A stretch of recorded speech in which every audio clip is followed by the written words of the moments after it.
अस्सलामुअलैकुम मेरी प्यारी बहनों। क्या आप जानती हैं कि एक बिखरा हुआ घर और टूटे हुए रिश्ते दोबारा कैसे जुड़ सकते हैं? हम अक्सर तमाम तर कुर्बानियां देने के बावजूद हिम्मत हार जाती हैं कि शायद अब कुछ ठीक नहीं हो सकता। लेकिन हकीकत ये है कि घर ईंट पत्थर से नहीं, बल्कि एक औरत की हिकमत और उसके सब्र से बनता है। मेरी प्यारी बहनों, याद रखें कि आप इस घर की रूह हैं। अगर आपने हिम्मत हार दी तो पूरा घर बिखर जाएगा। यहाँ आपका किरदार सबसे अहम है। जब घर में तलखी बढ़े तो आप खामोशी को अपना हथियार बनाएं। गुस्से का जवाब गुस्से से देने के बजाय नरमी इख्तियार करें, क्योंकि आग को आग नहीं बल्कि ठंडा पानी बुझाता है। अपने मियाँ की थकन और परेशानी को समझें।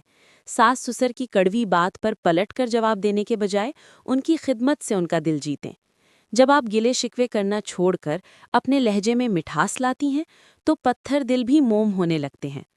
अपने घर को सिर्फ साफ सुथरा न रखें, बल्कि इसे अपनी दुआओं और जिक्र इलाही से महकाएं। आप कमज़ोर नहीं हैं। आप इस मकान की वो बुनियाद हैं जो इसे जन्नत बना सकती है। हालात बदलने का इंतज़ार न करें, बल्कि अपने अमल और अपने अखलाक से हालात को बदल कर दिखाएं। हिम्मत ना हारें, अल्लाह साबिरों के साथ है। ऐसी ही मज़ीद हिम्मत अफ़ज़ा बातों और अपने घर को पुरसुकून बनाने के तरीके जानने के लिए हमारे साथ जुड़े रहिए। अगर आपको ये पैगाम अच्छा लगा हो तो इसे दूसरी बहनों के साथ भी शेयर करें और हमारे चैनल घर की मलिका को ज़रूर सब्सक्राइब करें।